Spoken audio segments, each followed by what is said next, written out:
What a beautiful day. It's been a beautiful weekend, hasn't it? You know, there was just enough sun, nice little breeze yesterday. It was absolutely gorgeous. Today's a repeat. Look at it out there. Wow. You know, it's fantastic. Have you ever noticed that when you're doing things like meditating regularly, feeling prayer in your life, feeling connected, feeling that, you know, I'm one with all of this. You know, life's really easy. It's easy to do those things when you're feeling connected to that spirit that we talk about, right? The indwelling spirit that we talk about, the part that we say is like, this is all there is this one good, this one God, this one indwelling presence that is sharing itself as absolutely everything, and I am just one with it. And then a day like this comes along and you go, yeah, man, this is it. Take a walk in the woods. Get to the park this afternoon. You know, commune and be in that place. You know, because it's really easy to be lifted up when we're walking around in the beauty that we recognize around us, and the day seems to reflect that. Right? You guys agree with that? Yeah. I mean, one of the things that makes spiritual practice a practice is we do it all the time, you know? And whether it's good, bad, or indifferent, we do the practice so that we get to experience the moments in which we're really connected with all that we understand and the biggest idea that we have of what this thing we call spirit is, you know? And it lightens the heart and uplifts the mind. You know, I call that communion in sunshine. You know, and when we feel that connection with each other, you look somebody in the eyes and the love just flows. You go, wow, it's so cool to be part of this. I'm really loving this. I want to be this way all the time. But that ain't the deal. It ain't that way all the time. You know? See, life is a full package. And we're living and moving and are having our being within this one that is always everything right now. And we have a tendency to stand on our perspectives of what we judge things to be. We have this tendency to say, this is good, and this not so much. Now, we may have a preference for walking around in the sunshine. And I know I do. I love walking around in the sunshine. I was walking around in the sunshine yesterday in my front yard with a lawnmower. Because it really needed it. And as I was mowing the lawn, it was great, you know, like I was out there doing the work. And then, you know, I noticed that we have a side garden in our front yard that has a beautiful tree in it and a bunch of other things and some sage that is now taking over half the yard. You know, and at the very end of this, right next to the sidewalk, there's this bird present, I like to call them. So a bird came along and dropped a seed somewhere, and it grew into this big, thorny sticker bush that's right next to the sidewalk. And it's not one of those pretty ones, you know, that has like roses on it. It's just a big, ugly, thorny bush with thorns about this long. And it's nasty. And I'm sitting there saying, okay, that's gotta go. So I got out my hedge clippers and I started taking it down little by little. And I had to take it down little by little because if I got too close to it, it doesn't let you go. And it doesn't feel real good. And so I got it cut down most of it, and I put the pile of sticky stuff over there, and then I'm looking at this big lump of cut stems coming out of the ground and thinking, wow, that's going to be back in 3 weeks. Because that's about how long it takes this lovely little bush to grow. So I got a spade and I started digging the roots out. Now there's a metaphor here. You guys getting this? If you've taken a New Thought class here, we have ideas that get stuck in the ground about how we expect to experience life, right? You know, and so we get our clippers and we do our prayers and we go, this is not the way it is. Clip, clip, clip, clip. And we take the sticky stuff and we put it over here. And we think, I'm good. And we go looking for sunshine communion. and then wonder why we get to experience the same stuff that we were experiencing before, even after we did the spiritual practice on this. And I did a practical prayer, and I believed it. I released it to the universe, and the universe said yes. How come I'm still experiencing this? Well, let me tell you, when I got that spade out, actually it was a big shovel, I started digging on it, and I hit roots. So this little bush of mine that was a present from a bird that dropped in, this is the analogy of what you hear out there on the street, from the internet, from your friends and coworkers, from the people you encounter, from the conversations you overhear, of the ideas that you do not want to accept as you believe this. Yet when you cut off all of those thorny branches and you've done the work, put it aside, and you get down and there's still this lump of little stems sticking out of your soil. And you got to sit there and, ugh. Okay, so I started doing this. It took me about half an hour to get the roots out. And here's the funny thing about it. There I was, knowing that I was doing good, that this was work that needed to be done, because if I didn't take the roots out, the idea was going to flourish again, and I was going to get to experience those thorns yet again, because this is the third time I've done that. I finally realized I had to go to the root of the problem. The belief that was behind this bush sitting there, that I could just cut away the outsides and get to the insides. And so I dug, and I dug, and I dug, and I found out the root ball for this thing was this big. I dug a 2-foot hole to dig out this root ball. Still gotta come back. And I missed a taproot because I could not get under it, and it led all the way out into somebody else's yard. And I really didn't feel that it was fair for me to dig up their yard too, to get out one of my ideas that a bird had dropped on me. Okay? So sometimes, like these things come in from left and right, and we don't know where they come from, and we work to get them out. But sometimes it takes a lot of sweat and effort to get that root ball out so that something new can be planted. Now, I don't even know what I'm planting there yet, but I'm going to plant something. And it's not going to be a big thorny bush. Here was the other side effect of this. Now, this was a little on the scary side, because this often happens in the spiritual world too. I was sitting there digging, and I'm in the sun, and I'm not as young as I once was. That happens to us. It's all part of our package deal of life. We get into our mid-50Xs, and you think you're 18, or possibly 22. Those were good years, And there I was digging, and I'm sweating up a storm.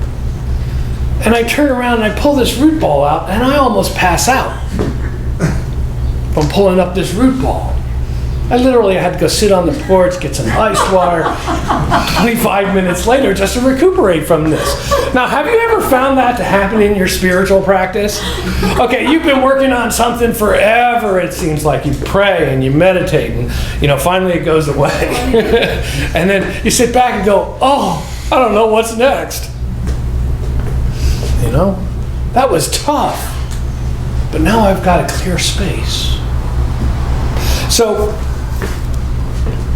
that was not meant to be talked about at all. But since it was a good thing.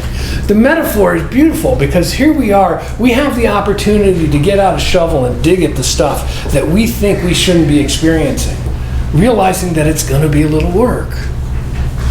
And today's topic was "This Too Is God." And what it's really about is it's our perspective. See, we have a challenge that we want to put out there into the world that says this is not the way it should be. But let me tell you something. This is the way it is. Right now. Everything is exactly as it is. We may want to change that. We may want to have a better experience in life. We may want to unfold into a world where love and tolerance and peace and prosperity and joy are the norm, not the exception. And we can do that. But we cannot do that without taking out a shovel and getting rid of some old ideas. Part of it is perspective. And part of it is the discipline and willingness to allow ourselves to understand that we need to change our thinking first. So the little card on your chair, or was on your chair, if you don't have one, let me know. We've got a bunch of them. This is a quote by Emma Curtis Hopkins, who we were talking about. Emma was absolutely wonderful. She was an American mystic, okay? She divined this stuff without the logic and then put the logic behind the experience that she had. And then she taught other people how to do it. It says, this too is good. This is a high watch standard that when we hold ourselves to this, the life that we recognize becomes more transparent to our understanding of how we can change it. This too is good. This too is God. Because it cannot be anything else. All there is a divine source and power that is present everywhere as everything always. And that's difficult when things like last Saturday happen. That's difficult when we see war and famine and death and destruction happening. It's difficult to remember that this too is God, because it cannot be anything else. It must be one, or it is two. And if it is two, then we have a problem. So the only place that the two emerges is in our minds and how we perceive it. Now, there are times when knowing that this too is good and this too is God is very difficult. One of those times for me was sitting by the deathbed of a close friend as they passed away from cancer with our closest friends, and watching them leave, and the grieving that went with that, and the difficulty that went with that. But yet this too is good. This too is God. And the next part of this too is for me now. See, everything that we experience is an opportunity for growth. Everything we experience is an opportunity for us to take a different perspective in the world and move into a higher understanding of what our life's journey is about. Because I'm going to give you a secret here, and it's a spoiler alert. You're not going to get out of this alive. And neither is anybody else. And when we come to terms with that, our life becomes even more precious. Our life becomes an expression of who we are. And when we can live that authenticity of understanding that there will be sunshine communions and there will be stormy communions in our lives, we begin to experience life as that wholeness that it actually is. The moments become precious. The moments become the opportunity to recognize something that we can grow with in each situation that we encounter. And here's the part I like. I demand to see the blessing in it.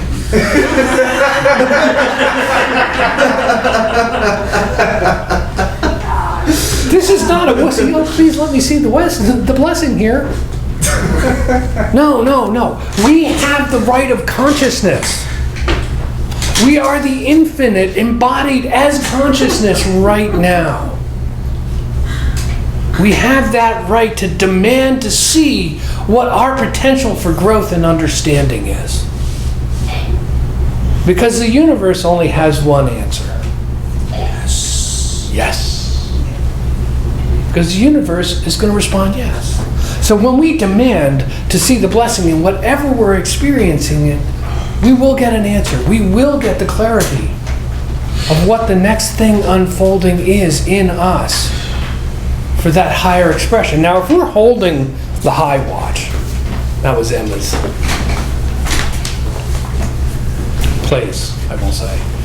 If we're holding the high watch, we can begin to see every moment of our lives as raising us up to a level of consciousness we did not know before, a level of understanding of our unity with that internal spirit that is expressed through us, to raise us up to an awareness of our unity with our fellow human beings, with our planet as a whole, And we can let go of things like them and us. Right? Because when we've stood on them and us, we are not saying we. We are not saying one. We are saying two. And in that very division, there's the ability to separate ourselves from a deep understanding that what I do to you, I am doing to myself. And all sorts of chaos evolves from that. You see, we're evolving not only individually, but as a species. Still and continually. We are emerging now with new thoughts that have been around forever, but we've never had them before.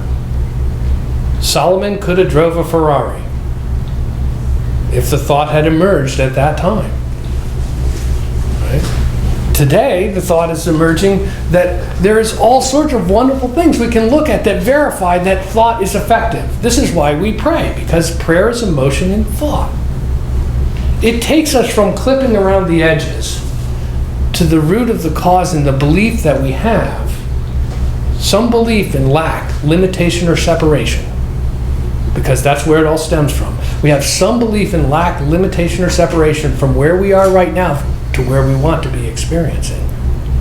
And as we raise our consciousness up to that high watch, that understanding that this is all one, this is good, this is God, this is for me now,